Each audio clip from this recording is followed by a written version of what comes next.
Hello? Is this Goldberg? Yeah, who's this? Listen, my name is Roy Mercer. I've been trying to get a hold of you for about 2 months now.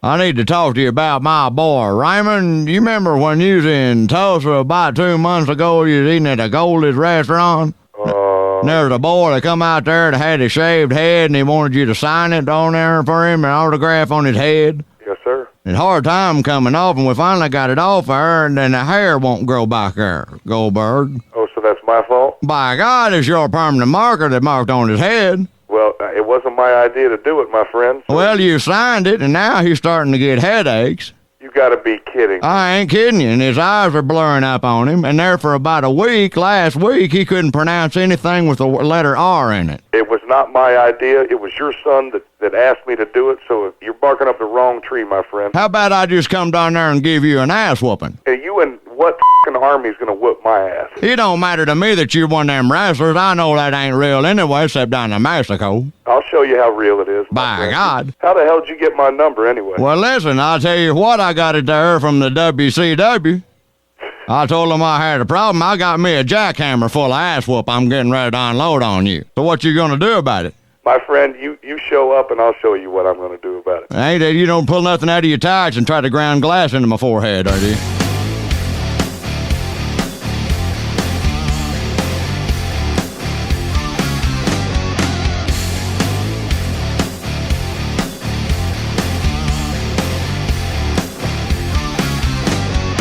Welcome to the Rhythm Section, a Memphis music podcast where we celebrate the soul of Memphis and North Mississippi music, produced by SRP Studios Podcasting, srpstudiosllc.com. Catch new episodes every Wednesday morning on Apple and Spotify, and don't miss our video releases at 6 p.m. Central on YouTube and Facebook. For more information, visit therhythmsectionpod.com.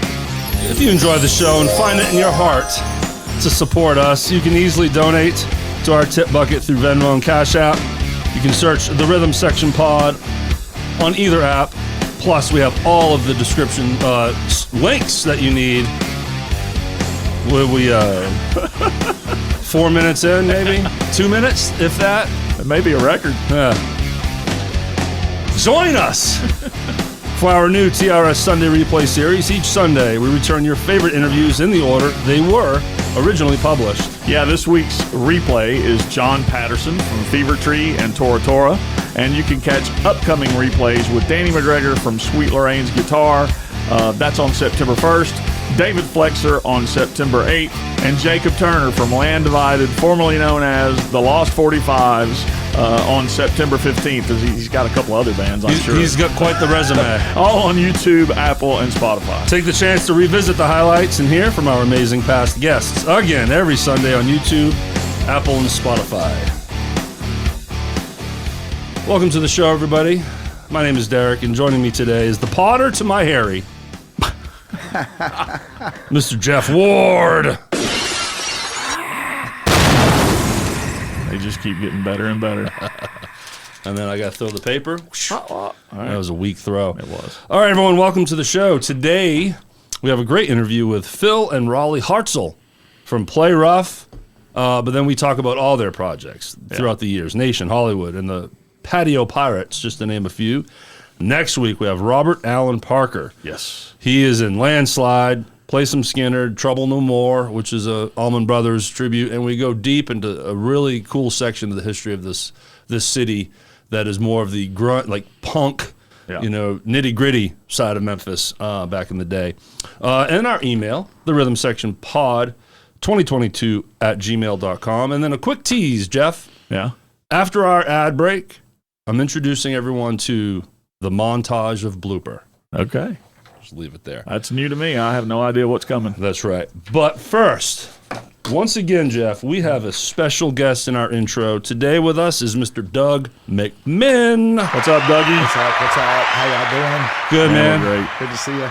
So we're going to be talking about an event coming up called the Papa Don McMinn Musician Support Fund. Exactly. But then also we're looking forward to having you back at a later date for a full interview with you. That'll be fun. So yeah, we have, as I mentioned, Papa Don McMinn Musician Support Fund, Neil's Music Room, Sunday, September 8th. 3 to 9. A large list of artists are going here. So we're here to help you promote this and learn more about it. And so, I really appreciate that so much. yes, really. sir. So tell us more about it. Well, it's put on by the Memphis Blues Society, which they do such great work. They help raise this money for musicians that can't afford to go to the doctor or can't afford their medicine or can't afford to get a leaky roof fixed. Yeah. Right. You know, so they just kick in some money and help them out. They also have another program where it's widows of musicians that we lost during COVID, and they take them food and give them help pay their bills and stuff like that. Very cool. I have the flyer that you sent me. Yes, sir. And wow, I mean, there's a long list of people on here. The top like 3 marquee names is Free World, Debbie Jameson Band, and Elmo Lee Thomas. So tell us more about Free World, your band, Debbie Jameson Band, and Elmo Lee Thomas. So Free World, we try to get musicians and bands that my dad was associated with. So Free World, he helped actually come up with the name for Free World. Okay. And then Debbie Jameson and him did a lot of studio work together, and I think a few live things together too. Okay. Elmo and him are old buddies. They work together a lot. Reba Russell, you know, he wrote some songs for some of her albums, and we did some live stuff together. It was just. We also have Vince Johnson, W.C. Garrison, Willie Hall from the Blues Brothers. Yeah. Nice. Steve Potts, David Daniels, Kim Trammell, Gerald Stevens, Leo Goff, Felicia McNatt, Laney McMillan, Mickey Burrell, Don Chandler, Tony Boyd, and then it looks like the McMinn Family reunion. You're the only you need one that I need to talk to. We got Doug McMinn, Rome McMinn, and Michael McMinn. Correct. So I know of Rome, never met him, but I know he's like you, multi-talented person. But who is Michael? So Michael's my son. Very cool. And he's the talented one. Really, I know. He plays guitar, bass, harmonica, keys, drums. Can he play the drums and harmonica at the same time, like Big Papa over here? He hasn't quite mastered that. So there you go, man. You got that on I him. got the edge on him. For now. For now. Yeah, he's probably going to pick that up. He's actually playing drums for me at church today, so I could come here and do this. Oh, interview. thank you, Michael. Yeah, thank you, Michael. Appreciate you. And we will dig much deeper into all of these things, but tell us more about your dad, because I heard that your dad was very integral in this Memphis scene. He was a big part of the rebirth of Beale Street. He played with Jerry Lee Lewis for several years. What was his instrument that he? Guitar. He played guitar. Gotcha. Yeah. And just John Mayall, he was with him for a couple of tours, and just great musicians, you know. Yeah. But locally, he just was more of a local legend. How was he integral to the rebirth of Beale Street? Well, we started playing at Lafayette's Corner, is what it was called at the time. Now it's Wet Willie's, and it was the only club that was really open.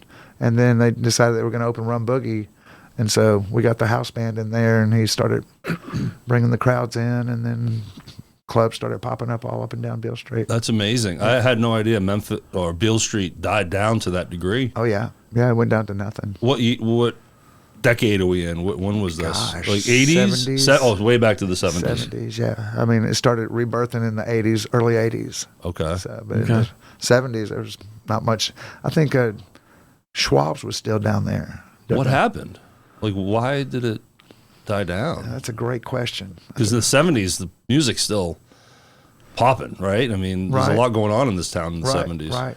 That's a great question. I was born in 70, but I do remember the economy took a pretty good hit back then. That may have had something to do with it. Right. So, you know. I'll do some research on that before the next. There you go. I'll be prepared for that question. Yeah. But how cool of it as your dad, they call him Papa Don, right? Exactly. That is amazing, because I've heard of this from other people about how he helped Beale Street. Man, how cool is that? He put Beale Street on his shoulders, right? He did, and I mean, people would walk in. Jack Rowell would walk in. Hey, come on up here. Hand him the guitar. Mm-hmm. I mean, he was big into getting people up on stage and getting them seen and feel invited. And, exactly, and the confidence built up, and then they go out and they start doing their own thing. Kind of like you do on Tuesdays at Neil's. Exactly. And we appreciate you for doing that. Hey. The Deb Jam Band and all you guys, you do the same thing. And it's awesome. It's a blast. That's what it's all about. You know? Yeah, and I've certainly enjoyed being invited up to play with you. Hey, it's I a lot of fun. That. Yeah, my groove buddy over here. Yeah. So Davey Smith is the house bass player. Right. Then you got Gene Nunez. Correct. Of course, Debbie Jameson, Eric Stone, and Jackie Diamond back there. Diamond. And then you have a sax player that comes in and out. Right. Sometimes we have Grady Henderson on sax. It's amazing. I wish he was there every Tuesday because it just adds another level. Exactly. He's a great keyboard player too. Okay. Yeah. Not many people know that. Don't step on Jackie Diamond, though. No. All right. No. She won't have that. No. Love some Jackie Diamond. Love her too. Well, me and Jeff are going to cover a couple things here. Okay. And then feel free to jump in at any point if you want to talk you with can tell us. a dad joke. You can do anything you want to do. I got tons of them. Oh, well, let's hear one. Come on, throw one at us. I'll have to think of one. Okay, you think of one. Yeah. You think of one. Yes. We need to prove to Sean Few that he's not the only master of dad jokes. The field master. Yeah. All right. So, Gen X, everybody, debut show at Lafayette's. Yes. And it was awesome. It went really well. The place was packed. It was. And sounded good. I want to thank everybody that watches and listens to this podcast because I asked you to come and put butts in the seats, and you did it. Awesome. Mm-hmm. And it was a great crowd. Most of the crowd stayed to the very end. Mm-hmm. And it was a lot of fun, man. We had a great time. We've been wanting to get into that venue for a while, and it happened, and I think we made the best of it. Tell us who shared the stage with you. Yeah, absolutely. Kevin Greenberg, Kevin Cost. Mr. Greenberg is guitar. Kevin Cost is our lead singer. Steve Taylor is another guitar player, and myself. And who am I forgetting? Bass, John Austin. John Austin stepped up. Our regular bass player, he's not normal, but he's regular.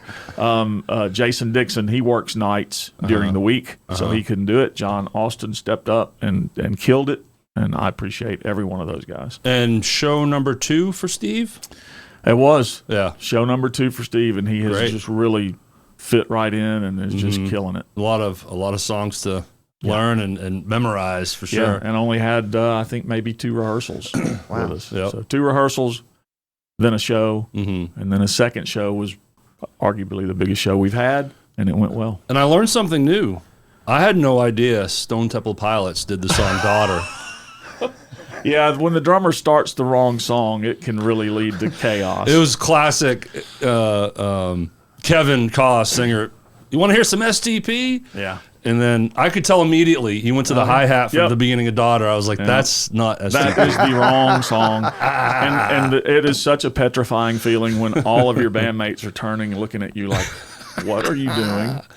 But everyone, it was such a fun crowd, too. Everyone was there to have fun and play around, and it was a good time. And, man, I said in my post on Facebook, I've learned over the time of becoming a musician that you just don't take these types of things too seriously. Laugh it off, move forward. Because it's going to happen. Yeah, and we laughed it off. So we are not robots. No. I want to give some extra shine to Kevin Kost. I'm not trying to play favorites here because, you're my favorite drummer in the universe, Jeff. I believe you. You know that? I believe you. Where is it? No. What's that? Kevin Kost, you, sir, if you're watching or listening, I could listen to you sing every night. Yeah. He just has an amazing voice. And there's so many in this town, so I'm not trying to rate him against anybody. Yeah. But I'm not going to pretend to know how to sing by any stretch. Me either. But, you have projection, you have pitch. Yeah.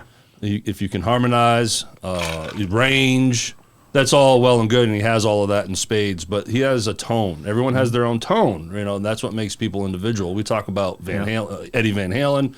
You could play his guitar and his rig and not sound like him. Right. It's in the fingers, it's in the voice, and it's a human element. And I just think, Kevin, you have an amazing tone. I just love his tone. He can sing pretty, but he can also sing dirty. Powerful. So just wanted to give Kevin some love, man. I appreciate you, and I could listen to you sing the Yellow Pages. And also, I have to shout out to Keith Lyle, sound man.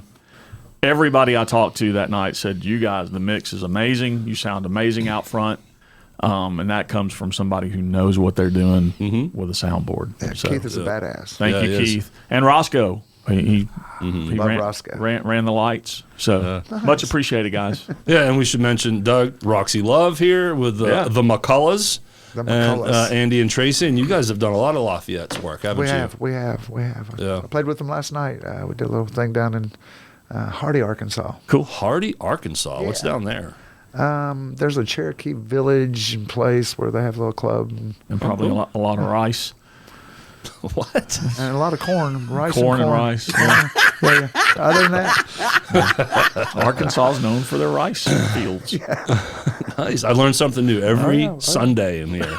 Usually it's about the history of Memphis, but here we go. Once in a while, I throw in some farming. agricultural news. Sexual farm, right? Or sex farm. Sex farm. Sex farm. According to Mr. Joshine Haynes.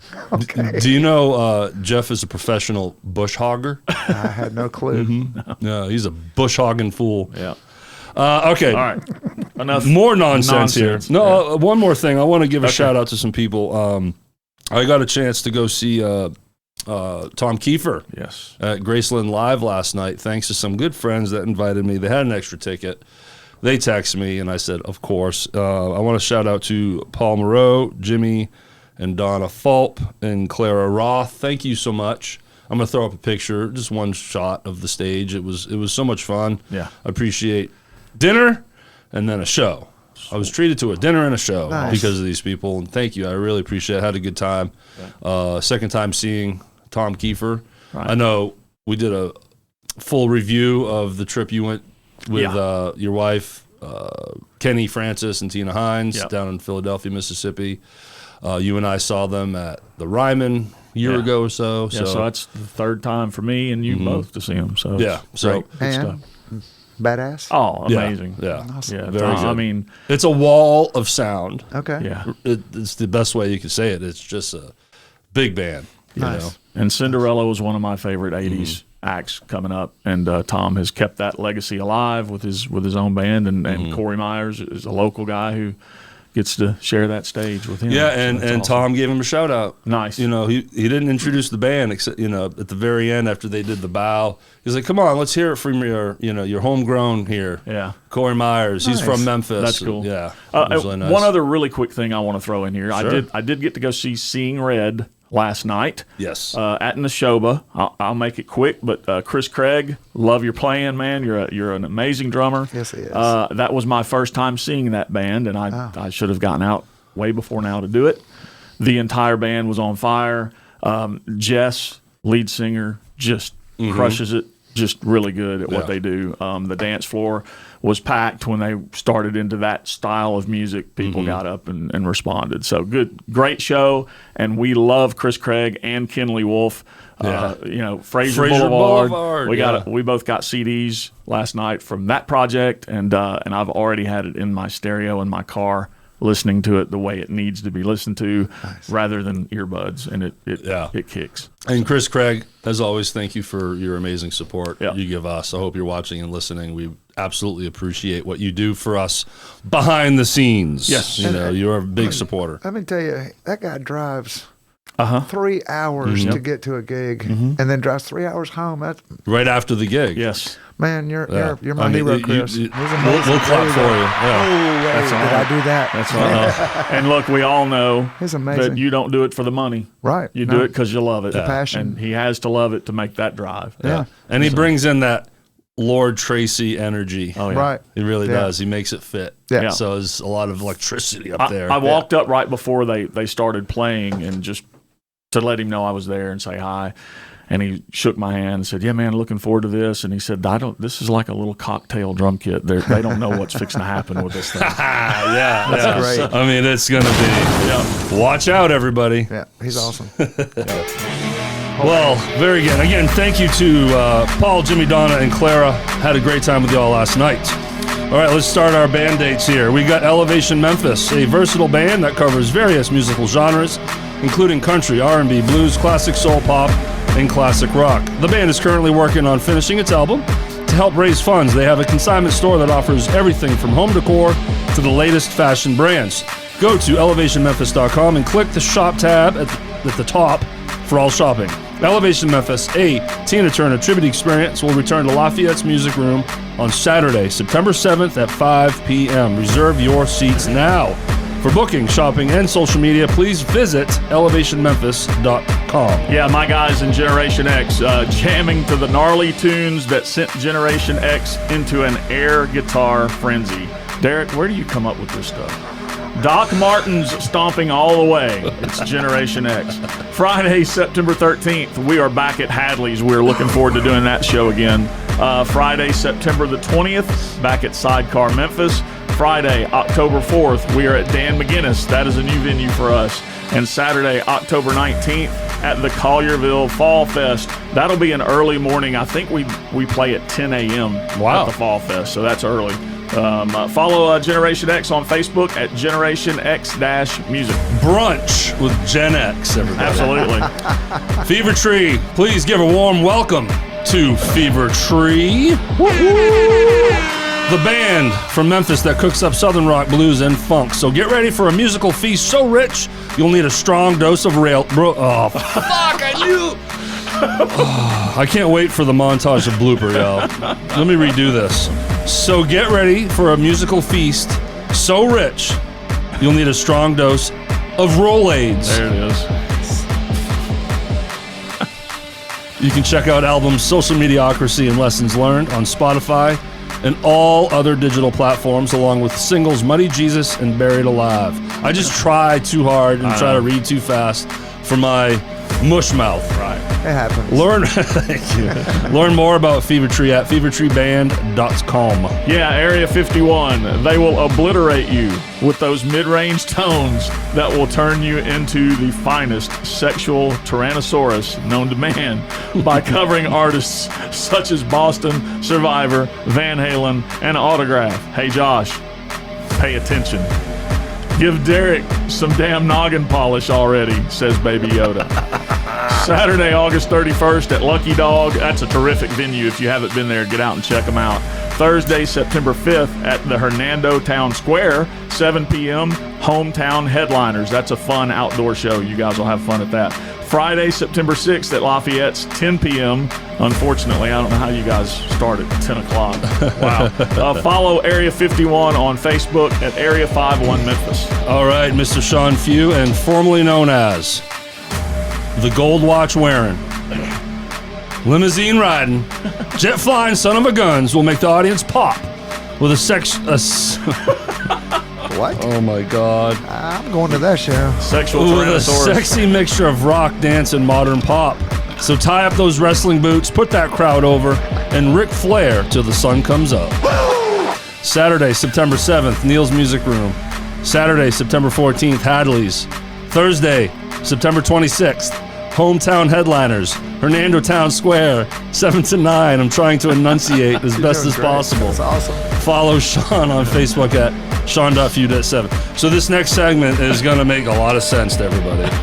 This new little special feature I have for everybody. Holy shit.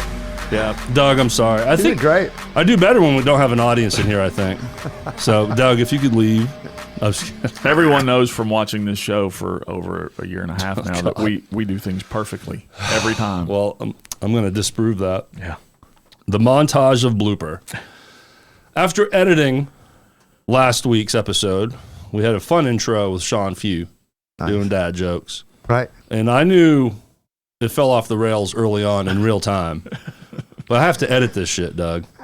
And I have to listen to myself. I'm sorry. It takes a lot. Ugh, it's rough. It's rough that I have to hit the polish button. You know? And as you saw firsthand, Doug, I tripped on every single read I had. Right. Did you see that? Yeah, well, Was that amazing? that's awesome. So typically bloopers are, you see a blooper reel from a movie or a TV show, and that's the stuff that was cut out. No, this shit was live. This is you can go back to the episode and hear all of these things. So No AI here. so without further ado, ladies and gentlemen, If we edited all this out, we'd go broke. go broke. Like we're not already there, sir. That's true, but Montage of Blooper. So that's kind of the What's what I'm looking for? Second time in. Now a special feature in that intro. Special. I have the drum. Do I? Let me pull. You know what? This is a good thing. What are the 3 most difficult years in a bass player's life? Years. Oh. Why do bass players use? No, I'm sorry. What happens when you? Yeah. 10 tickles. Okay. Sure. So we're. How did it start? Oops, I didn't mean to hit that one. So first, we're going to throw in something new and special here because we have Kitchen on the Cross coming up. We got the Lost 45s playing the songs you forgot to love, formerly known as the new phenomenon. You know, you need I need to talk to. The new phenomenon. Oh, sorry.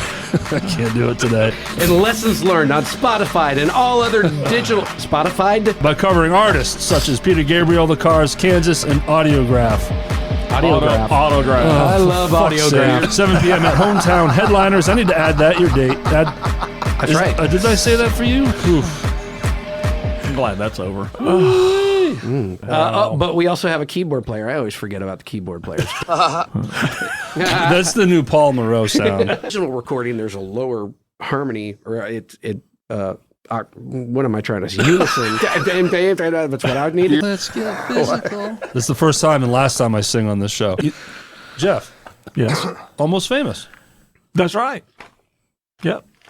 You want me to elaborate? I want you to talk!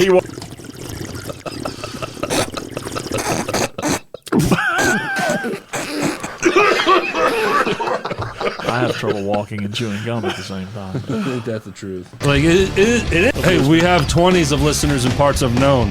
Parts of known. Whoa. Oh, my God.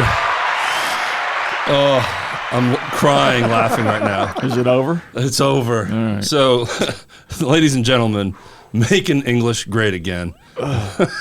Awesome.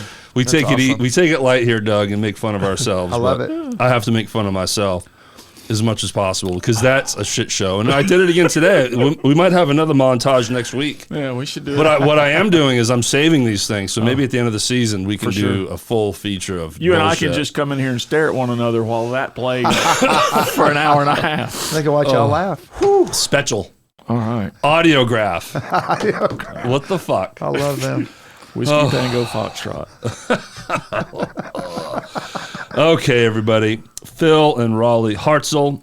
They're probably right now rethinking their life choices and wondering why the hell they ever came on this program. Hilarious. Well, they were awesome. They gave us some great stories. And Phil was very generous with giving us some information on the front end. So we were, they're through their list of projects throughout the years. The first half is absolutely about Play Rough. Yeah. Origin story, the whole thing that you would imagine, where they came from, their move to Memphis, their time at Stage Stop, such a familiar story about record deals or trying to get record deals and that chase and the whole thing and the letdowns and, that whole story that so many people are aware of around here. And then they had a litany of projects after that. Do you want to help read some off, Jeff? Sure. M-Town, which was a hip-hop dance project. You jumped over Nation. Oh, I did. Yeah. I'm sorry. They won't need to talk to. You're the only one and you need I need to talk to. You kind of also squirreled. A little bit. There we go. Nation. It was electronica. I didn't even know that was a word. Type sounds familiar. Sounds similar to 9 Inch Nails. Yeah. So then M-Town, which is where I tried to start this whole mess. Hip hop and dance, and then Country Grammar, which was popular country. They made a massive pivot. Pretty cool. Yeah, country band. Went from hip hop and dance right into country, and then go ahead, Derek. FM. Yep. Which classic rock radio 70s. Hollywood. Yep. Which was a modern dance party band. Modern then. Who knows what the modern music was then? And then currently, the Patio Pirates. And it's Phil and Rawleigh, and then 2 female singers, but it's all tracked. The drums and bass are all tracked. Same with Nation was 2 keyboards with loops, and that 9 Inch Nails vibe with a couple female singers. Same with M-Town. But then when they broke into country grammar and FM, and Hollywood, they went full band again. Nice. But now they're really just taking it easy, playing gigs here and there. The Jimmy Buffett style music, poolside type of shows. Gotcha. And but Nation right after Play Rough was another project where they got busy. I mean, they had a tour bus. They were traveling around, peppering in originals, but went the original route again, trying to find a deal. And they really tried it a second time with this new project to get it going at that level. Yeah. But after 5 years or so, it shifted, and then it goes to M-Town and all these bands that we just listed out. So it was fun, though. They were good. Absolutely. Great interview. Enjoyed it. I love putting Jeff on the spot. No, like I did. It was fun. like when I just shut up and let him go. Hey, I do want to say one thing that we had kind of slipped my mind up to this point. Thomas Halfacre. Yeah. Yeah. He is back home from the hospital. Nice. Which is awesome. Yes. So it's really good news to hear. Yes. Thomas, hope you're watching. Yep. We love you, man. We enjoyed interviewing you as well. I was watching all the posts about your health scare in the hospital, and hopefully you're on the road to recovery and everything's going to be great. Yeah, So- they were being unattentive at one point. I thought I was going to have to go up there, and then all of a sudden he said, no, somebody must have complained. Yeah, I saw that. Yeah, so I was Yeah. like, And it's a common story. Like when you're in the hospital, it's just a miserable experience. yeah, it's really good to have somebody there to, Yes. to And advocate. he's integral to Play Rough. He comes up there, Nation, M-Town, a lot of the lights. These guys were really good at putting together a theme and like a brand for each project that came with awesome lighting, stage, production, and Thomas was the guy for all that stuff. So he comes up often, and we hope he has a speedy recovery and can get back out there. Yeah, he does good work. It's been a pleasure getting to know you now, Thomas. So Godspeed to you. I hope you start feeling better very soon. Yes. So, alrighty. We got through another one, Jeff. Yep, we made it. Doug McMinn, everybody. The Papa Don McMinn Musician Support Fund. Yes. Neil's Music Room, Sunday, September 8th from 3 to 9 p.m. Anything that you would like to leave the listeners with in terms of that show that we might be missing? It's going to be awesome. If you're a big supporter of Papa Don McMinn, come on out. Everybody that comes in gets a CD. The last project we did. Nice. So everybody come on, get your CD and help support these musicians that need your help. Please. What a great cause. Yeah. Because it's here to help the musicians. Well, Memphis Blues Society, thank you. Yeah. Thank y'all. For sure. My sister Tina, thank you. My sister Nicole. They're all helping The McMinn family. putting it together. And I forgot to mention this. I don't know if you were listening to the show back then, but I botched your name several times. You Do sure remember did. that? I remember that. Oh, you do remember that? I am so sorry. I think I said Doug McGinn. Yeah. Yeah. But it's okay. That's all good, So man. you're welcome. Here we are now. See, you're in the folklore now. You every time I get someone's name wrong, they turn into a special elite group. There you go. There you go. know? There you go. But that group is large because I get everybody's names wrong. And it's still growing. There you go. For sure. But remember to join us for our exclusive TRS Sunday replay series. We bring back your favorite interviews on YouTube, Apple, and Spotify every Sunday. Yeah, thanks to our band sponsors. Again, you can find us on Apple, Spotify, YouTube, Facebook, and Instagram. All the channels at therhythmsectionpod.com. Go check out those Sunday replays that don't have this nonsense. Yes, they're fun. And also don't forget our tip bucket. You can easily donate to our bucket through Venmo and CashApp.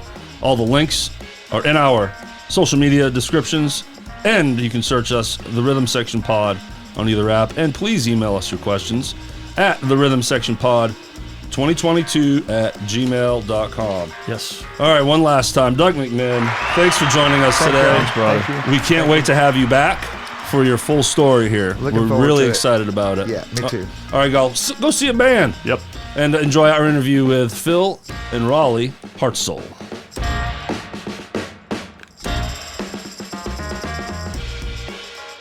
All right, everybody. It's a pleasure for me to introduce you all to Phil and Rawleigh Hartzell, everybody. Let's go. From Play Rough fame Good to have you guys in here. Was there really a lot of fame involved? I don't know. You know, Depends on who you ask. No, everybody came in at the end of the thing. Yeah, you know? the music industry kind of changed. but good meeting you all. Same. For the first time. But Yes, sir. I have been in the same room with y'all at the Stage Stop reunion Yes. and got to hear you guys play for my first time, obviously. And it was outstanding. It was really great. And thanks for doing this. It's been you guys have been on the calendar a minute, right? Yeah. Yeah, we tried to plan this not long after that show, and Yeah. now it's been over a year. Yeah, it was, Yeah, it was hard like, to oh my get God. schedules to align, but here we are. So clearly we're here to talk about Play Rough. That's Yeah. going to be a big part of this. But you've been part of and created other bands, but I also look at them as brands. You guys have, as researching through your stuff, you guys have this business element too, to just creating a brand and a new look and a new sound for different bands. So you got like Nation, M-Town, which is a hip hop dance project, Country Grammar, FM, playing 70s classic rock, Hollywood, modern dance. And then right now you're in the Patio Pirates, Right. playing, Jimmy Buffett style. And you guys are covering the whole spectrum. We've done just of about music. everything, it feels like. When is the new polka band coming out? Don't give me any ideas. From Get at the Ohio. Lederhosen. Well, we might could do some square dance. I have to say this: when the music thing with Play Rough didn't pan out the way I'm sure you hoped it would, you guys could have ended up on the cover of Harlequin romance novels. You had some of the best hair of any cover of any rock band out there. So, yeah, Fabio, that's what I'm getting. Yeah, I miss it. We all missed it. I had hair at one time. He had hair at one time. So because of knowing Jimmy, Hey, yo. there's the sound I told you all about. Fantastic. Y'all are from the Cincinnati area. Is this true? Am I getting this wrong? Southeastern Ohio, real small Okay. town in the middle Okay. of nowhere. Okay. Cincinnati's in Ohio, so It is. I was close. You're close enough. Right state. Jimmy grew up in a small town as well, but in Kentucky, just south of Cincinnati, That's just right. about 45 minutes south That's of there. right. But we were about an hour to 2 hours away from Cincinnati in a really small town as well. And at the time, we knew we didn't want to stay there. I was just trying to graduate high school, and we literally, a drummer that we had in our band at the time, decided he didn't want to do it anymore. And we went on the old school, find a musician thing. We drove all over the entire state with the little flyer of the band, the little pull-off tab. Oh, where yeah. you pull the Old school. the old Yeah. school. Old Every school. bulletin board and every. Did you have the music store. hammer stapler? We used to do that. Yeah, some you just had to put it on the wall somewhere. Yeah. right. But yeah, I mean, he went to a music store in Cincinnati and saw this hot pink flyer, Play Rough, looking for a drummer, and I'm sure there was something catchy on there. The like, pink. yeah, The pink. yeah. Besides It was the the pink, they probably said something more nasty. But he answered that, and I mean, literally came up and tried out, and we instantly hit it off. And he moved in with us in our house that we grew up in, and with the plans of getting out on the road. So Did you already have your bass player? That At the time we did, Yeah. so. Who's the gentleman that played with you at Stage Stop? Is he an original? Yeah, well, his name's Kenny. He went on the road with us initially, but not as the bass player. Once we relocated to Memphis in spring of '92, he replaced the guy that was playing with us. Gotcha. So you were a 2-guitar band? No, he played bass. But when before, I got confused there. So Yeah. when before moving to Memphis, Yeah. he was in the band. he was basically a roadie. roadie. Yeah. There you go. Okay. Yeah, essentially. And he could Yes, play bass yeah. too, And Gotcha. We once had it in the back of our mind a little bit, but the guy that was with us, his name was Fritz, great guy. We just didn't feel like it was going to work between us. I mean, that's a story that we could tell one time. We still keep in touch with him as well. If he's back in, I think he moved somewhere else, but Every roadie's dream, right? Yeah. They get to be in the band now. Well, and bass players usually have to do double duty as roadies. so he knew how he can do both. knew all so. the songs already, Yeah. and had the chops, Yeah. And so, You're going to fire me after that one, aren't you? So to those that aren't familiar, give us a good description of what Play Rough was, style-wise, mission-wise. What was going on there when you guys really started pushing forward, when you had Mr. Jimmy Fulp in the band? Well, I mean, just like everybody else, we started out influenced by all the late 80s hair bands, the Poisons and the Warrants and the Skid Rows and the Bon Jovis. Yeah. And then once that kind of got a little heavier as the 90s started to come along, everybody kind of got a little heavier too. Mm-hmm. And we got more, we started discovering like Pantera, what's that, and Metallica. And then so I think some of those influences came in too. And that's what I heard at the Stage Stop reunion. Yeah. I'm not pretending to know your whole catalog, and I'm sure you went through the spectrum, but you had some heavy hitters on that show. Definitely. Most of the earlier stuff was more, I guess, poppier, type stuff. And then I saw the video Hollywood Boys. Yeah. The first, so there's a CD, a compilation of stuff that we put together recently for F&A Records, and it was basically the earlier catalog, stuff that we wrote, when I was 13, 14, and that was definitely the more the earlier 80s kind of pop rock sound. Mm-hmm. And we're going to do a second one. Most of the stuff's recorded that's going to involve some of the later stuff, that a lot of what you heard that night as well, because we kind of did a mixture of both. Yeah. The whole scene went through that same transition. Skid Row's first album was one thing, and then Slave to the Grind, that came out and just kicked your ass. That's my point precisely, actually. It's the best metaphor for it, I guess, And what were you supposed to do? I mean, I think internally our tastes kind of naturally changed or evolved is a better way of saying it. But at the same time, business-wise, you had to play the game too. Yep. So it was a hard crossroads, I think. Trying to look at it at the time. Sure. Yeah, you're trying to hang with the times as they're evolving. You got to kind of ride it along with it, don't you? And I don't think even then we were aware of the complete death of what we were doing. Right. You know what I mean? Yeah. So we still, the music got heavier, but we still had kind of the look. I mean, we got a heavier look too, but long hair and stuff. We weren't willing to go down the flannel grunge thing quite yet. It's like, do we really want to jump on that bandwagon? I like a lot of those bands, but that wasn't the kind of thing we wanted. We were doing upbeat, fun stuff still for the most part. It just didn't, I don't know, the vibe for us. I will say this, though. We spent a couple years on the road, and the first time we played Memphis, I remember Phil saying, we're going to Memphis. And I thought, wow, I never thought much about Memphis. And we played the Stage Stop, and I was just so blown away by the fact they were asking for our music, which, we played all over the country, and it was covers, obviously, and our own stuff.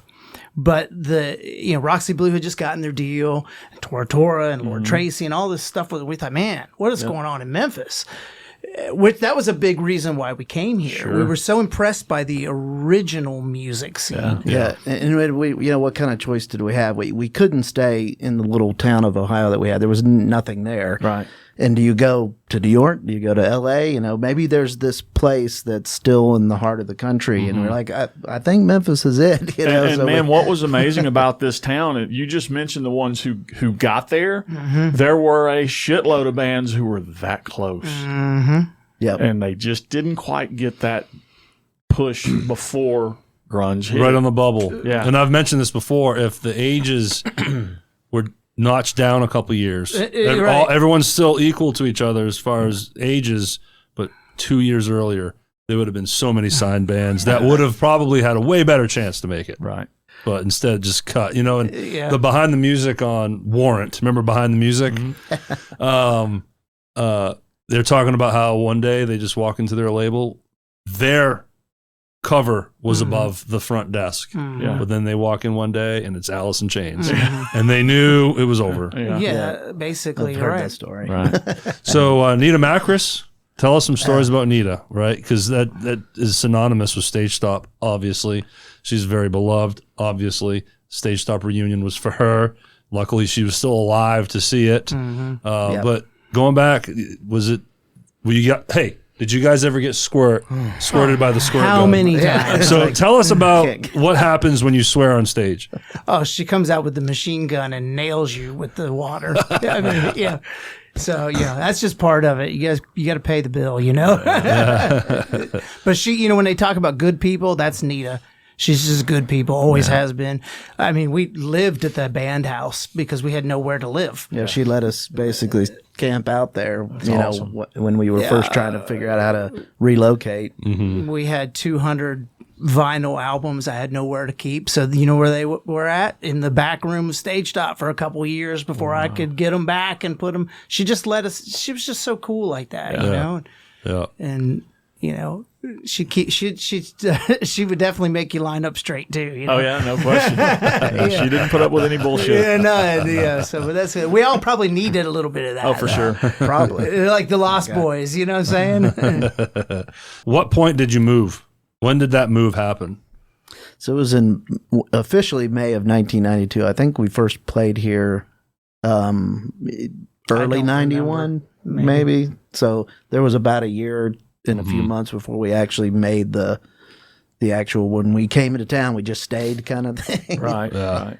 We had purposely stopped some of our dates to coordinate to where we could come here and kind of refocus what we were doing, because we were kind of spinning our wheels doing that too, going out to North Dakota somewhere and playing for a week, and what were we really accomplishing? Yeah, when you have 1,000 miles in between each stop. Yeah. we or you're zigzagging, you're like, there's no routing here. It's just kind of chaos. Yeah. We wanted to find a hub where we could then start building a following outwards. It seemed to make the most sense to us. And you may have said this, and I may have squirreled. But did the Memphis came onto your radar? Was it through watching MTV? Was it through radio play? How did you really? It was more about just when we played here. Once we played here and realized that what was really happening, and just the result of the fact that they were so supportive, the fan base and everybody there just wanted to hear original music, and we were just like, oh my God. So the Stage Stop just kind of landed on your calendar. Stage Stop Memphis. Yes. Interesting. Let's see what's okay. Cool. Another date. Yes. But then you show up and bam. Exactly. And like I mentioned before, Roxy Blue had just got back from recording. I don't think the album was even out yet. I don't think it had been officially. I can't remember really. But we had done a segment that was on Metal Edge magazine. They had that Rock on the Rise section. Cool. We did a thing on that, and we had met Todd and Sid and them guys, and next thing you know, we opened for them on their New Year's Eve show, and we thought, man, we're in the right place. We're hanging out with the right people and meeting the right people, and we're doing things and moving and shaking, you know, and doing our music. I keep saying that, but it was so refreshing to, like, there was a handful of bands that rotated shows, and there'd be a line down the street to get in to see them, and they were playing their stuff they wrote, you know? Which I thought was amazing. You're like, this is a playground. What's going on? And it was the scene was so the opposite of what it is now. Back then, it was the band played their originals all night with one or two covers peppered in. Now it's all covers with hopefully one or two originals peppered in. And then that's when they go to the bathroom, right? Exactly. Either that or a bass solo. So for real. Now, did you guys play any of the other venues? I know you played Stage Stop. What about Night Moves, Rascals, any of those places? Yeah. Yeah, so Rascals a few times, and it might not have been called Night Moves anymore at the time we played it, Illusions or something. I remember when it changed to Illusions, okay. Same building, you know. But yeah, a handful of those places, Cool. So how many records did you put out before it eventually disbanded? So we had a few back then, EP, demo cassettes, whatever, you know. We had some original ones in the beginning, a 4-song tape that we did when Jimmy first joined the band. This was before we moved here. And then we had another one right after that where we actually drove to Minneapolis, Minnesota to record in Metro Studios out there. They were kind of connected with the agency that was booking us. And that's a lot of that material is what's on this, the first FNA record CD is the stuff that we did at that time frame. That after we moved to Memphis, we did Tug of War is what we called that tape at that time. Tug of War, I see that in here. Because you also did a tribute CD, tribute to Def Leppard. So this FNA Records that did the first Play Rough CD, they have a series of tribute CDs they're doing. The first one was Def Leppard, and we were asked to contribute a track on that.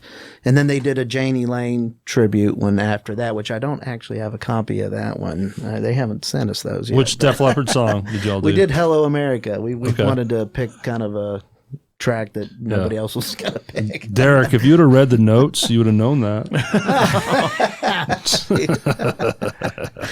And then the Janie Lane when we did Hole in My Wall. For those productions, did you produce with Jimmy at his studio? Yeah. Broken Snare. Yeah, man. What great times. Yeah. It sounds great. Too. Yeah, very cool. I love playing with the guys because it's almost like, I mean, you got to think, 89, 90 was when we met. So when we get together, it could be like a long time that we played together. Even the tribute, the thing to Nita last year that we did, we hadn't played together in years, And I was going to ask, did you guys do any rehearsing for that? We got together one time and came in and killed it. It just was like, never left. I will say it was harder. Being the singer, it was harder than I thought it was going to be. Sure, I get it. It disappointed me a little bit. I thought, man, I'm getting older. You were a lot younger when you wrote those melodies, right? Yeah, deny it. It was like I was out of breath. It was hot that night. Yeah, it was. Oh, that's Neil's. It was like, oh yeah. But it feels so good, And then when we recorded those songs, it was the same thing. We literally learned them and recorded them like at the same time. Put the song on, listen to it. And Kenny's working this out, and he's like, hey, it's G and then A, and then hit record, And Jimmy's just like, yeah, he's awesome. He's the man. He is. And there's a lot to be said about when you've been with a group of guys for that many years. It just becomes second nature. To me, it really comes back pretty easily. Yeah, and there's a little bit to be said about you guys being talented as well. That's a big part of it. Yeah, that's part of it. I read here that you also landed some music placements on Young Sheldon. Jimmy actually called me and said he had some irons in the fire out there. Just if the thing today is obviously getting your music on shows, commercials, anything, any of that is great. And there was a company that does that sort of thing that was interested in that time frame of music and happened to see some of the videos that I had posted on YouTube, like the She's Feeling Hungry and stuff like that. Right. And they actually wanted to just purchase all the songs on the CD, but we didn't really feel comfortable doing that. But they ended up shopping some of them to this Young Sheldon program because it's set the exact same 1989, and they picked up several songs. There's probably I can't remember how many individual episodes, but it's 3 or 4. Okay. It's one of them things where it's in the background. Like Young Sheldon goes into the older brother's room and he's listening to Play Rough on his headphones, kind of thing. Cool. And I can hear it. If you crank it up, it's pretty funny. The other thing though, there is one episode where they took a snippet of the She's Feeling Hungry video, and the scene starts out where they're watching MTV, and it does a pan to the TV, and you can actually see a snippet of him from that video on it. So that's cool. You actually visually, it's literally, you got to be watching it. It's like 1 second, but it's pretty neat. I mean, we're getting quarterly royalties off of that, so it's pretty. Is it neat. Phil in the mailbox? Yeah, like give me that mailbox money. But that is cool, and those residuals go on forever, especially if it goes into syndication and all that stuff. That's really cool. That must be a neat feeling. It was pretty cool. It's like, here's this music we wrote, when we were kids, 40 years ago, and here there's actually that's the first real money I've ever made of it. Right. I mean, you make money back then, but it was just enough to buy your ramen noodles or whatever. And back in the day, Phil was going down to South by Southwest, and it was great too because we had no money that like one of us as a representative would go shop the stuff, and he would go to Texas every year to South by Southwest and sit in these panels and drop off CDs and cassettes, or and one thing led to another, and we got a prospective deal with Tom Werman, the rock producer back then, and he was in town at the time recording Tortora's album. It was Tortora's what was to be their third album. They were recording it, and he was the producer. I talked to Patrick about that. Revolution afterwards. Day. Yeah, and he's like, if he didn't produce that, he just sat and smoked his cigarettes. It's like, that made me laugh. But I think literally Tom Werman, after he kind of made this, I think he was looking at us as something he could still keep doing it in that new music, because we had kind of changed our sound at that time. Yeah. Just enough. Changed the name of the band to Love Junkie. I don't know if you saw that. I did, yep. Same band. We just band. changed our name to be less 80 sounding. Yeah. You know, literally. Right. And that deal eventually ended up falling through, and I swear the guy quit right after that because he went to somewhere up north and opened up a bed and breakfast. Shows how rock and roll he was. Somewhere in northern Vermont. Right. For real. This is the guy that If you produced Google Cheap it, you'll Trick see and Dawkins and all these Yeah, people. Right. Twisted Sisters record. Yeah, it's funny. I mean, the Spinal Tap movie just covers it, doesn't it? It And does. you guys lived it, and so many bands from the 80s and 90s. To this day, you're living this hopeful. You get some traction. You get people in your ear. You're amazing. We're going to do this, do that. And then it just falls through. And it's just heartbreaking every time. It's pretty tough. Yeah. So, I mean, how many meetings did you guys have and letdowns? I mean, So many. Many. I mean, we drove to New York City and went up to the top of Atlantic Records and played our demo tape for Wendy Berry was her name. We had kind of a connection from Ohio and all these things. There's all these little I could tell you the whole story why she should have helped the band, quote unquote, but it just nothing ever. She came to Memphis for one of the Crossroads music showcases. The whole reason why you come here is to see bands and their original music. We had already had a connection. She was coming to the show. She never came. Yeah. And I'm like, you're in Memphis. You can't couldn't walk come across the street. You know, it's like out of all the bands that she would have been here to see, we should have been at the top of the list. She never even came to see it. And it's just like there's so many of those little stories. It's like, and then, and I'm sure leading to that show, you guys were like, hey, we need to bring it. We got this person out there. This is going to be our chance. And we did bring it that night. As a matter of fact, I remember it was at Alfred's and we were like, that was probably the best show we ever played. It was pretty hot, yeah. Did you find out she wasn't there after you played? After. That's good. After. That's good. Because there would have way been you're not slight focused deflation. That's funny. But you have the total opposite stories of that, where there's just this band who's just playing a show and some schmo from whatever record company just happens in, and bam, overnight they're huge. You know. But I'm going to say those were very few and far between. Of course, most of the stories are just like yours. Yeah. So I'm sure you've heard it from others. Yeah. It's very similar, kind of funny. Yes. You say Roxy Blue, Tracy Lord, or Lord Tracy. It used to be Tracy Lord. Lord Tracy, you know, all the stage stop bands that come up all had either right on the edge of getting one or they got one too late. Yeah. John Patterson from Tora Tora, he told us, he was like, you couldn't get any closer than we were to being huge and then have it go away. I can imagine. Yeah. He said, we were right there. And it just bottomed out. Yeah. Well, eventually, what's it called? Love Junkie kind of fizzles out. And what's that next thing now? You guys take a break and just try to lick your wounds and kind of move on with your life? Well, interestingly enough, I remember at that time we discovered Quarter Beer Night down at 616. And so we started hanging out there and became friends with David the Worm. He was the resident DJ there, and listening to different kinds of music. And I remember, like, outside of just what our band had been doing, but going to see other rock bands. And it was always interesting to me. Rock bands would play their set, and then they'd go, "We got a break," and they'd leave, and then the DJ would come on, and then all of a sudden 1,000 people from nowhere would pack the dance floor. Right. So I remember thinking, what if we started a band that played what the DJs play between bands? You know what I mean? Yeah, makes sense. So then we started really kind of like trying to look into this dance pop thing. That's Nation. Right? Nation. We were, you know, Nine Inch Nails had already become a really big influence on me and him too, and a lot of people really. But the fact that it was one guy, because back then that wasn't really heard of, you know. I mean, he did everything, all the programming. Yeah, he's Nine Inch Nails. He is 9 Inch Nails, right?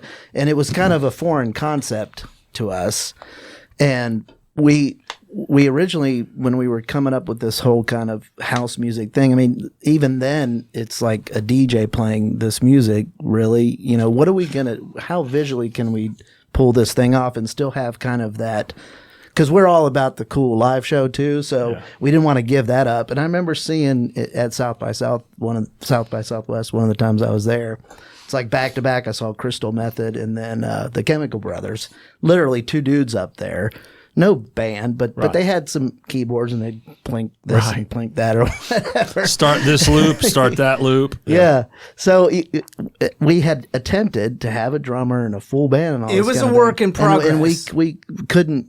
The gel wasn't happening, and then one day I was like, "Fuck it, let's not have a drummer." Right. Nothing against drummers, but I was like, I'm creating this on a computer. It's really not supposed to be played by a drummer anyway. So we were at the time doing something we thought was pretty risky. We got 2 keyboard players and 2 singers and nothing else. No drummer, no bass player, and rhythm section here, Jeff. And interestingly enough, I'm turning your mics off. And you got to think about, we're in Memphis, which is about rhythm and blues, and so we did feel like, what are we doing here? I will say we did try to do it with a band. Yeah. We tried that for a while before it just didn't sound right. I get it. And so then he started learning how to program, and he built those tracks from the ground up. Couldn't buy them back then. Yeah, and this is the late 90s, so this is before you had the technology you have now. Oh, right. He would sit all night long and do the bass drum, and then the snare drum, and then wow, you built them each build part it from the manually. day, for every single thing. I didn't know how else to do it. Using graduated. It started out on just my sequencer on my keyboard, and then of course that morphed into cakewalk recording programs, buying 10,000 sound modules just to get the one sound you need, and hours and hours and hours of work. But once it was going, it turned into something way bigger than we actually expected it. First of all, we went out and found Stacy Savage, and she was young and had the look and had the talent and the energy. Yeah.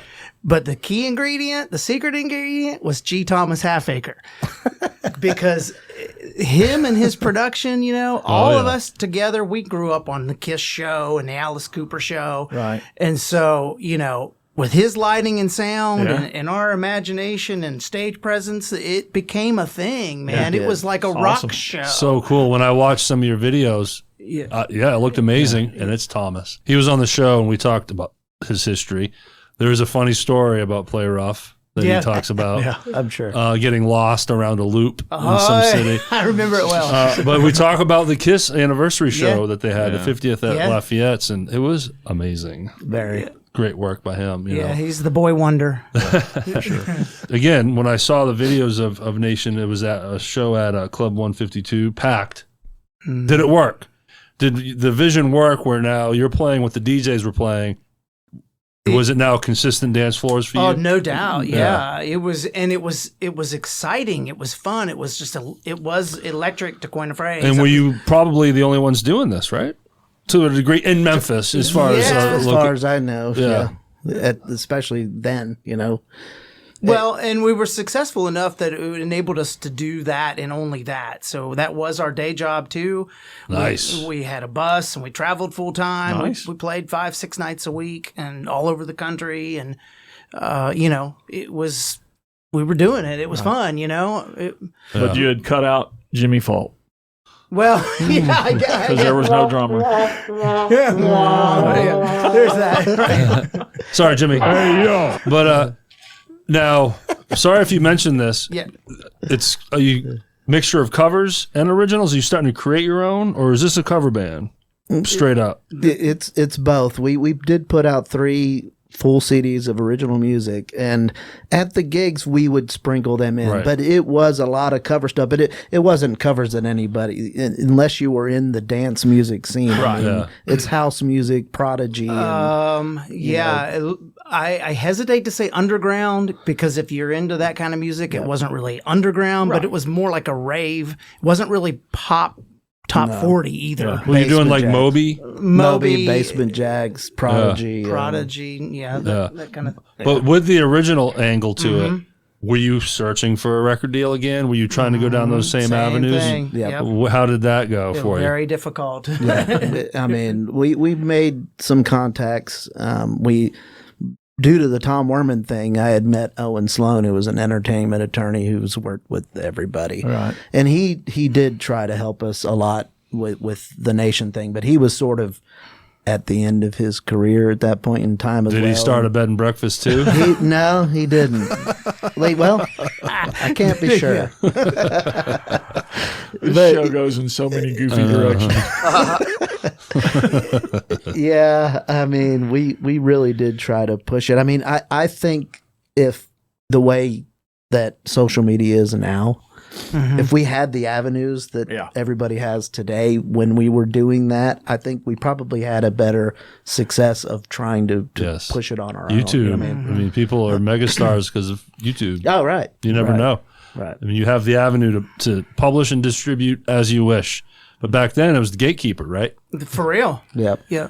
Derek and I are still trying to come up with something that'll really take off. And We coordinated our shirts today. All right.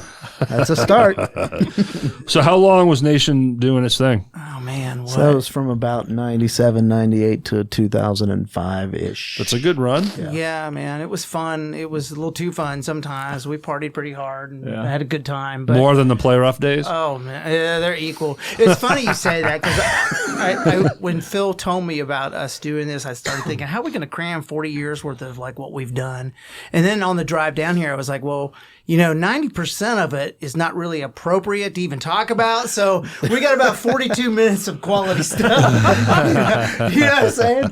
Yeah. I mean, the rave scene type thing is pretty crazy. Yeah. Just like the rock and roll was. And I was at prime party age in the late 90s. I know what stuff was going on around there. Yeah. Man, we would play like Fayetteville on a football weekend, on a Saturday night at this place called Dave's on Dixon. There'd be 2,000 people in there, just like it was like a rock concert. Glow sticks and, all that. Look, there was a lot of LSD back then. At least where I grew up, ecstasy. But LSD was huge in 97, 98, at least in my town. I never tried it. The bartenders would you'd get up on stage and there'd be a shot glasses around your microphones. They're like, we're doing the colors of the rainbows tonight. Yeah. And it was like, it was just nuts. Yeah. And this was also when there was that whole big jam band scene, Grateful Dead and Fish and everything was super hot. So those hallucinogenic drugs were huge back then. So the raves were no strange, the ravers were no stranger to that chemical. It got to a point that I remember pre-filling shot glasses with Pepsi. And so when people would buy we're good. Yeah. We're drinking, because we couldn't be, you wouldn't live through it. You couldn't do it, Yeah, I've been in that situation before. So what do you do? Well, when are we doing a tribute show to this? I'm ready to rent out Neil's and have these guys come in and we'll just have this thing going on. Just deliver shots of Pepsi to them. Just a tray full. Yeah, we've been retired Diet for a while Pepsi now. Same here. All right, well, what kind of causes the fizzling of Nation? Just burnt out? I think it had gone its Just run. ran Just took its course. Took its course. Sometimes there is a natural, Absolutely. okay, there really isn't.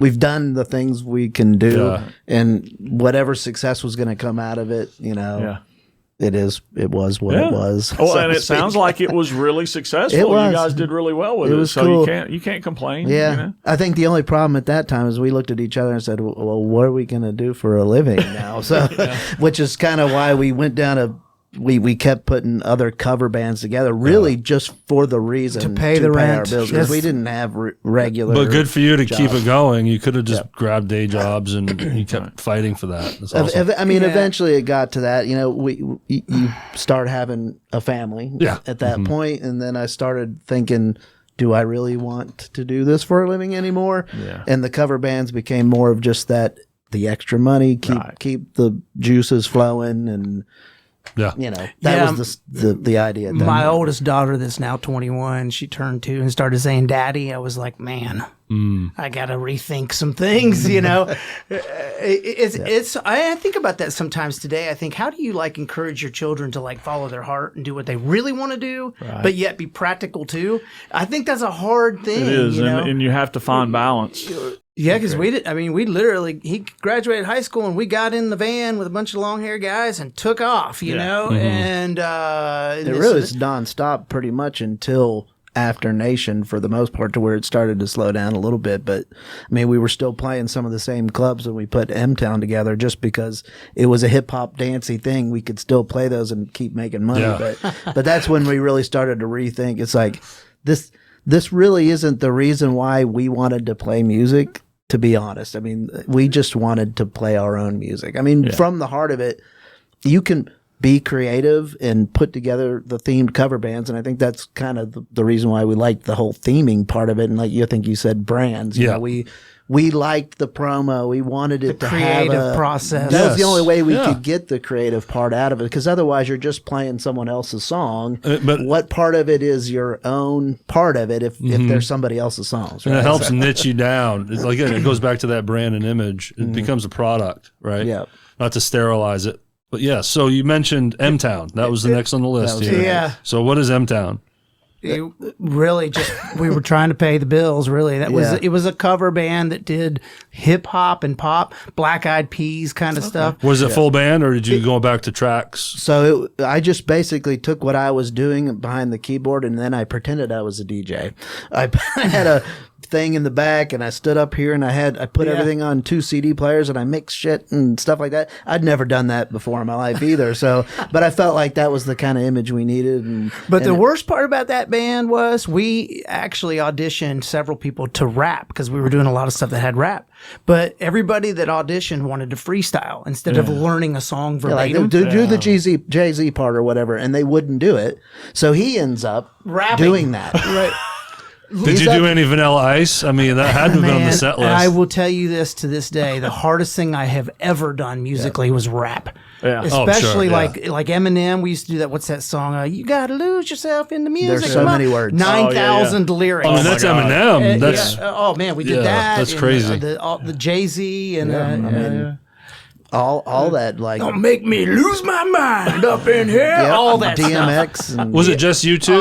so we had 2 female singers as well. Vanessa Sudbury. Yeah. Okay. was she was in joined M-Town that band Yeah. with us. Okay. That's right. I saw the pictures you sent me too. That's Yeah. right. I remember seeing her on there, and I'll be mixing these photos in. as Man, we go. played full time with that band too. We actually did pretty well. Yeah, I with mean, that. because there was a big scene for frat parties and stuff on college campuses, and we'd go in there and play all the stuff, all the hip hop stuff they wanted to hear, and it went So it's sort of over. like Nation, but then it just flipped to a different Kinda. genre. Yeah. 2 females, you two, no drums. Yeah, No it's drums. strictly covers though. We weren't trying to do anything but pay the rent. You weren't You weren't writing rap lyrics. It's like I can't honestly. It's hard for me to watch it now and keep a straight face. I'm like, I can't believe I went there, but I had to. You know, it's like what I you like do. to eat dinner. I got used to that. Got used to that. So a normal transition from hip hop, of course, is going to country. Right, Yeah, of course. Right, Derek's so- favorite genre.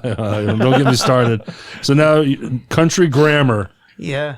Country grammar. Yeah. Is that like a joke? Yeah, it's from a Nelly song. It's okay. Yeah. I just thought maybe the country accent. It's joke. the name of one of his songs. Yeah, and it was just a play on that, and anybody knew the name of that. Now, Thomas actually came up I with that believe name, he too. did. Yeah. And Mott was Yep. was in Man, that, and I'll tell you this: Country Grammar was a great band. we were. It was Now, did good. you go good full players. band? Drums? Full band, Yeah, yeah. okay. Yeah.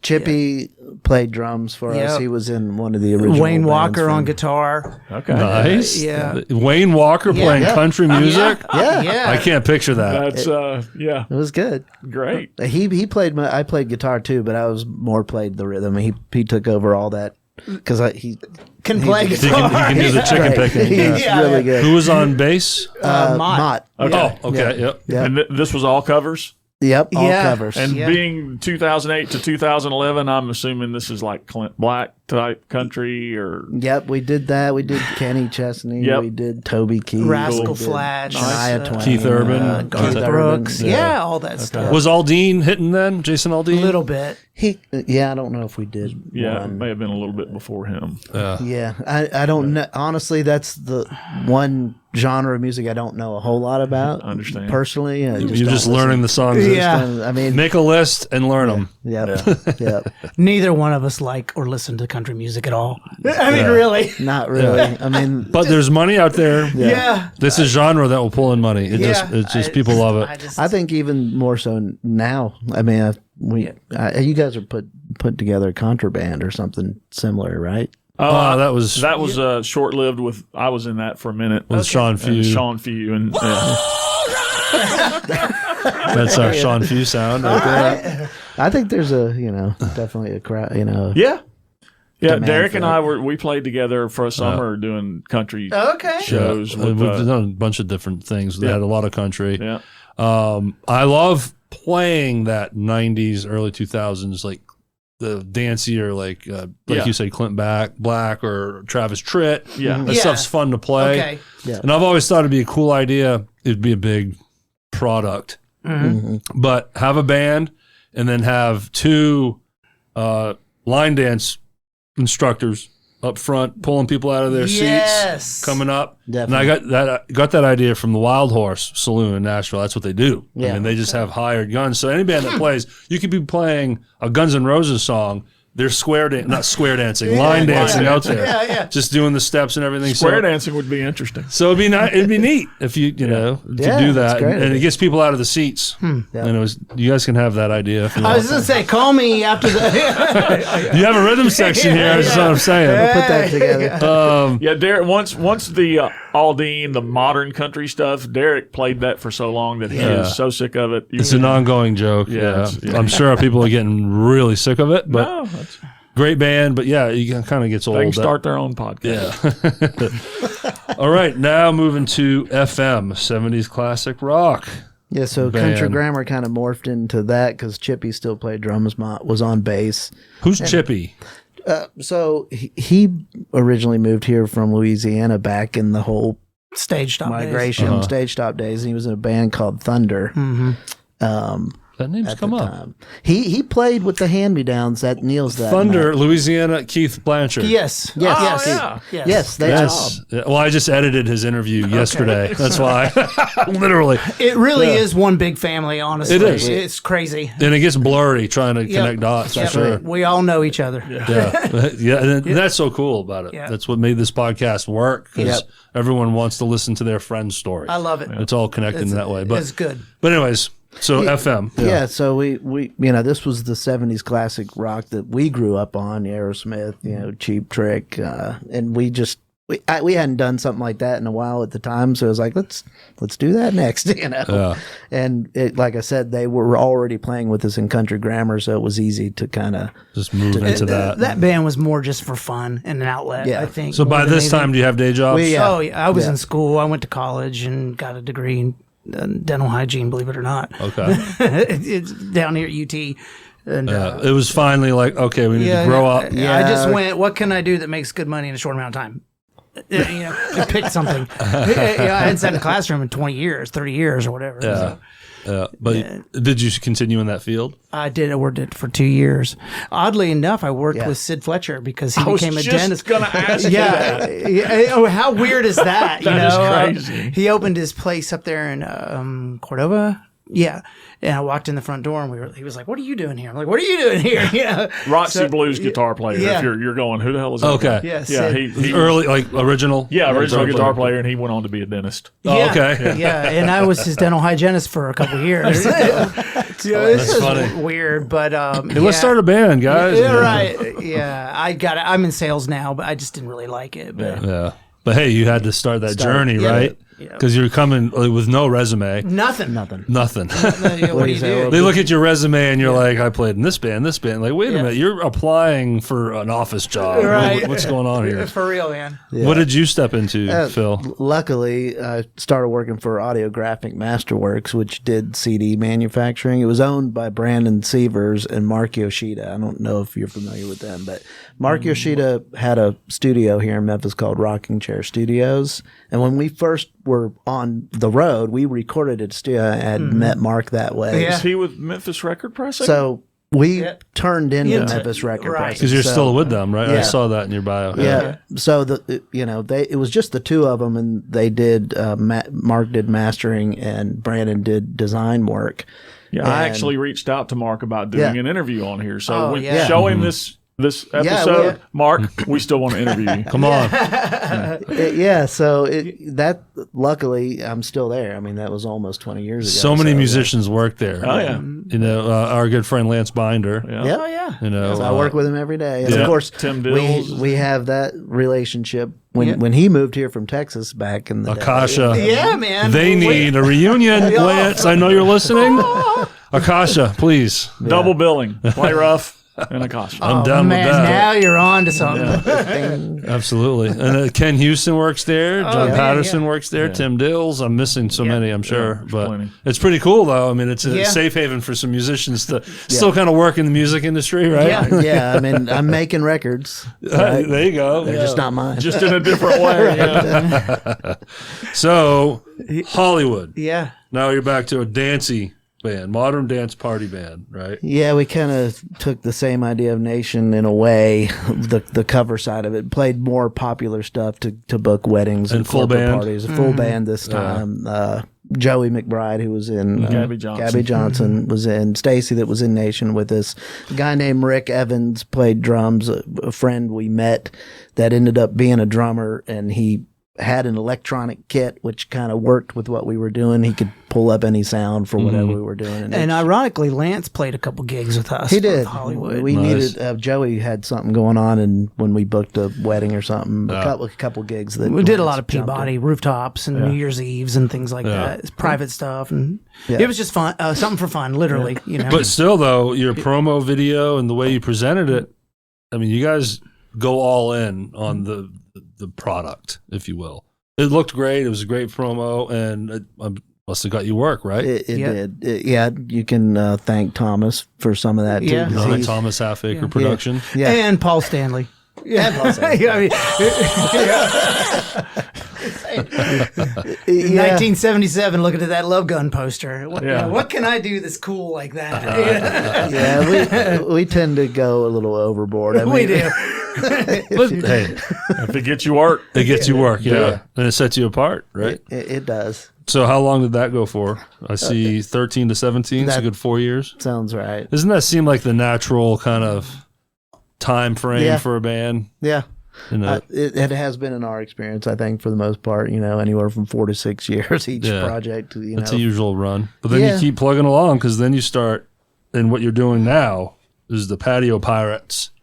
Yeah, we kind of joked about it because I started listening to a lot of Jimmy Buffett, and I just love that laid back, beachy kind of vibe. And I was like, I want to play that kind of music, and I was like, oh, let's do it, And we just do it kind of as a duo. Vanessa will come sing with us if the budget is there, so to speak. Okay, if we book a party and they want, we're like, hey, we can get a female to sing, some other music. Sure. Give us a little extra. She's not busy with Rock the Boat. Yeah, she's busy playing in a lot of bands too. So we don't play a ton. It's really when our schedules meet up and if we feel like doing it. It's literally like a poolside kind of thing. Yeah, and you guys have been at this for a long time, so you're probably at that point where it's like, I'm not really going to kill myself to do this, but if a good gig comes along, we'll do it.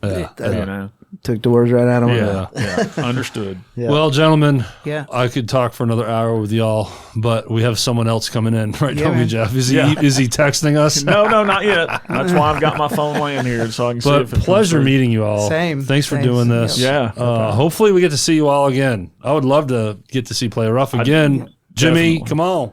Yeah, get man. these guys together because your bass player is in Nashville. He's in Yeah. Nashville. I mean, we definitely would, Kenny Miller on bass. we definitely would find the time to play a gig here and there if it came to it.